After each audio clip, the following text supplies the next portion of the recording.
Oh, golly. Here we go. Chapter 7. Shane. It takes place after the incident in which Shane walked away from a fight with Chris. Chris is talking all that smack in the valley now. He's all happy. He thinks that he got Shane. And now all the cowboys think that the homesteaders are weak. Because their man, Shane, just walked away from a fight from their little man, Chris. Who's like the young cowboy. So yeah, Chris doesn't hold much weight. So anyway, like I said, Chris is talking all that smack in the valley. But Shane is cool.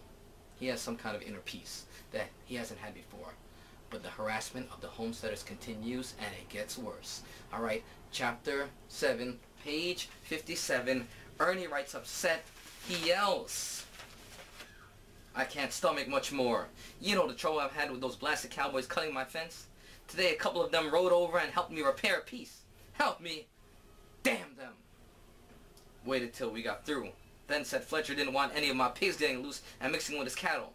My pigs? There ain't a pig in this whole valley, and they know it. I'm sick of the word. So, the harassment continues.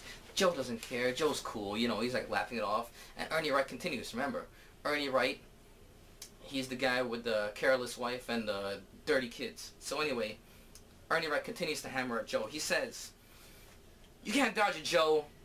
Your man's responsible. You can try explaining all night, but you can't change the facts. Chris braced him for a fight, and he ducked out and left us stuck with those stinking pigs." So anyway, Shane's had enough. You know, Shane doesn't care what people think about him, but he cares about what they think about Joe.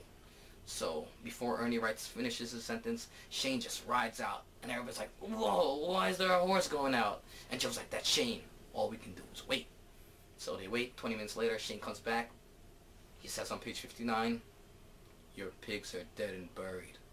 Whoa, what do you think that means? Anyway, Ed Howells comes back, and Ed Howells like, "Yo, I've never seen anything like it." And then he explains what happened in the scene at the bar. Alright? Shane goes in, he's cool, he orders a soda pop, walks over to Chris at the poker table, and says, "Last time we were together, you bought me a soda pop. This time, I'm buying you one." And Shane was cool, you know. Ed Howells said, it's like Shane actually meant it. He wanted to buy Chris a soda pop. So what does Chris do? Chris takes the soda pop, throws it at Shane. Before the soda pop even hits the ground, Shane takes Chris and he drags him out the chair.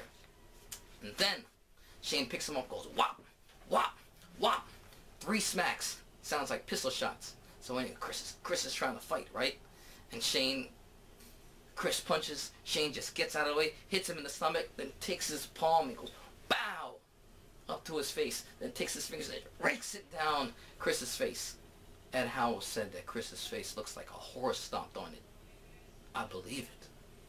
So anyway, Chris is still trying to fight, punches Shane, but Shane grabs his arm, twists it, then he does some kind of Brock Lesnar.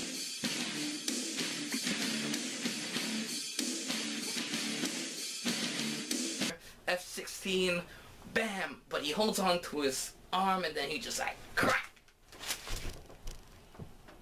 breaks Chris's arm.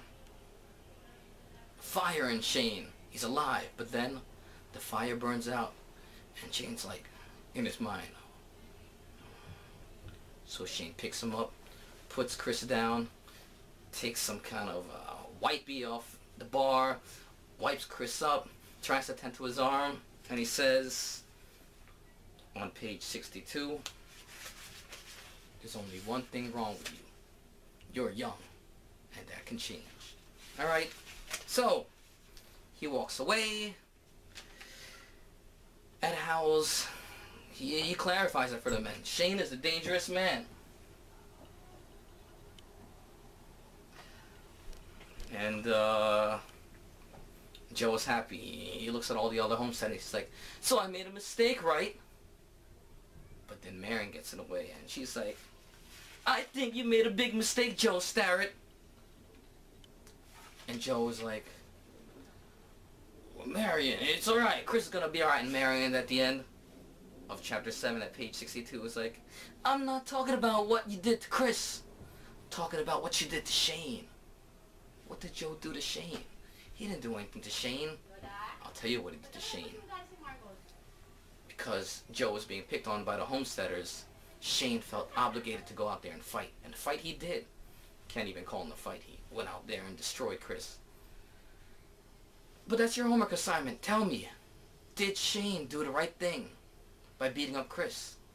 Alright? 7 to 8 sentences. Make sure you have a topic sentence. Make sure you have 2 to 3 quotes. Make sure you have a closing sentence. Use textual evidence. Did Shane do the right thing when he beat up Chris? I'll see you at chapter 8.